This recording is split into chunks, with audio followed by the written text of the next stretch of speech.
Penguin Random House Audio presents The Days of Afrekete by Asali Solomon.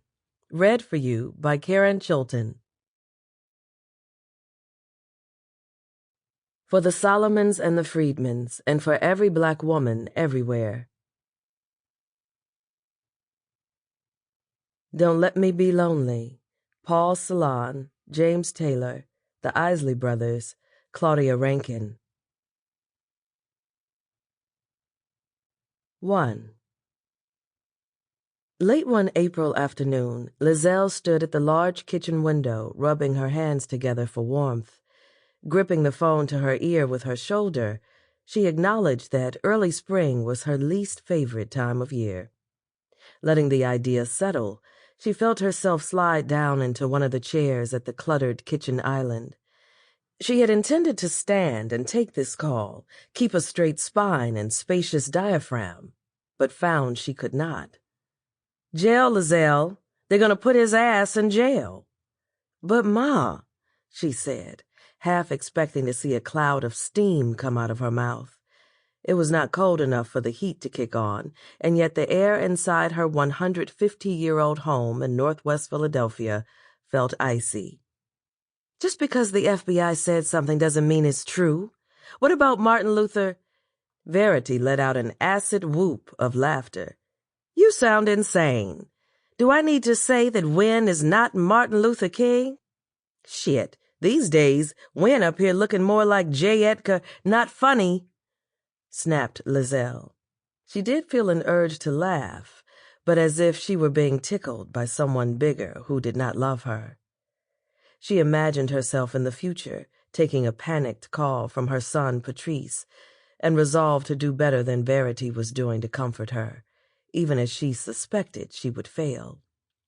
"We don't even know if he did anything," Liselle insisted. "Yes, this guy told me they're going to indict him, but we don't know what he did or even what they say he did." The daylight was gray, and the dark wood fixtures in the house weighed her down.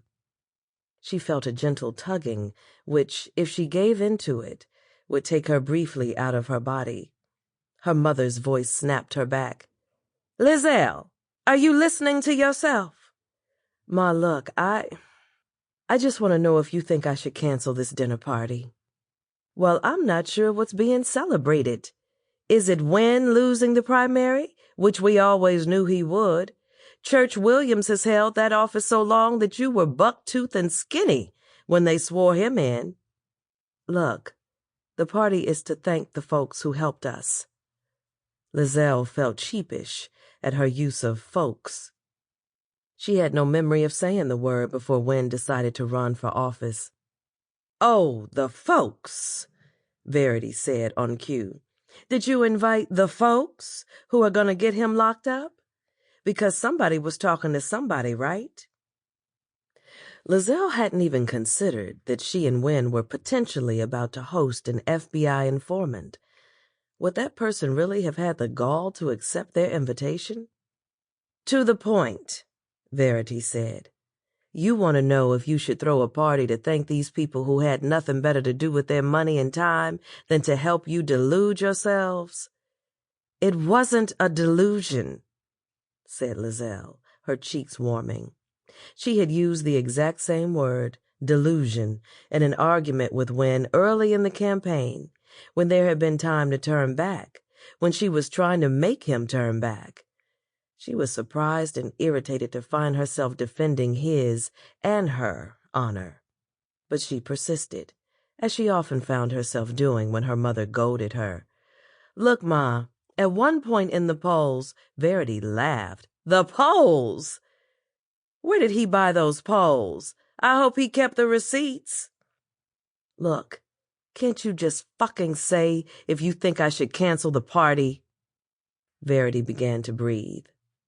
Since she'd been on sabbatical from teaching, an unpaid leave, really, Liselle had taken yoga classes with a frequency that shamed her. She regularly tried out different studios in Mount Airy and Chestnut Hill during the city's most productive hours.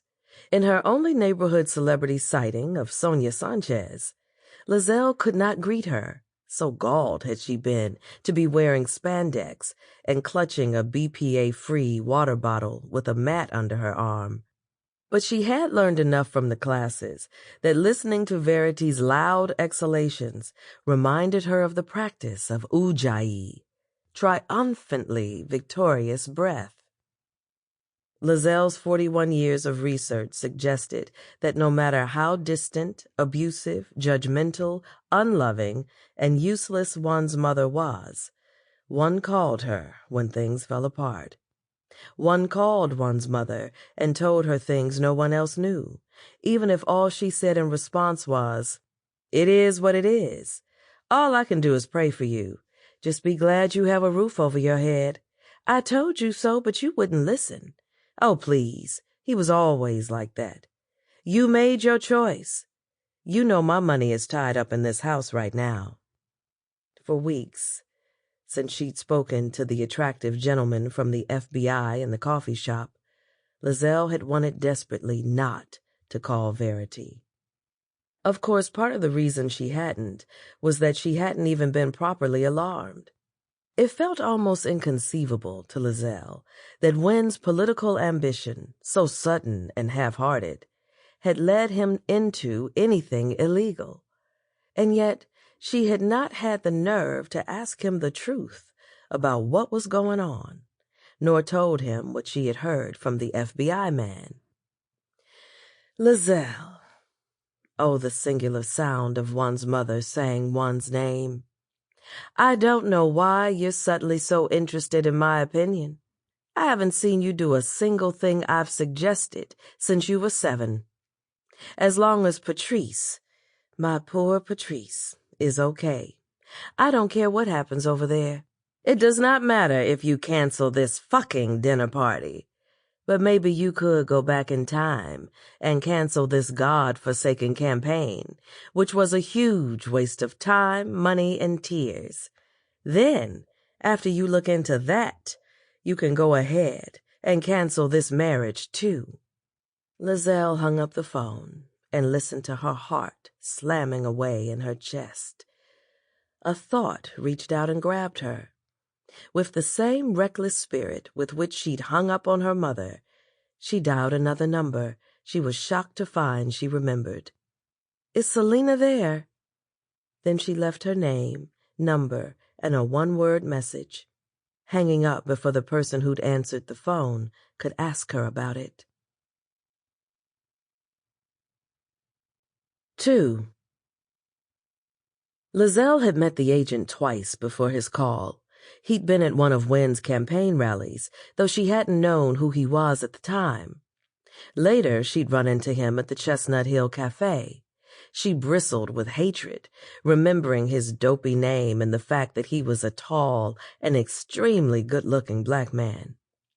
All of this had caught her off guard from the beginning.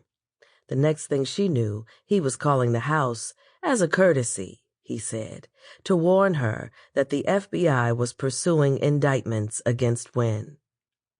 Liselle went over all of it again and again in her mind, while keeping her body in motion. She shuffled the piles of nonsense, making room for the catering delivery. She stacked envelopes and flyers, an expensive traffic ticket she hoped someone had paid online, an outtake from the family photo session they'd sat for in the early days of the campaign. The photo shoot had captured exactly what it was: the aftermath of a 3-hour argument about the state of Patrice's hair. She re-wiped the spotless counter. It kept her from falling through the floor. "When will all of this happen?" she'd asked the FBI man. "Soon," he'd said. "I just don't understand. You said he hadn't done anything." "I know I didn't say that." He chuckled gently, sounding like a quiet storm DJ. Liselle checked her watch, an unadorned black waterproof model with a silicone band. Winn had once tried to replace it, gifting her a platinum one that cost more than her mother's monthly salary from the City Department of Licenses and Inspections. When he'd lost the primary, Liselle had quietly placed it back in its velvet box in her underwear drawer. Maybe she could sell it. Sample complete. Ready to continue?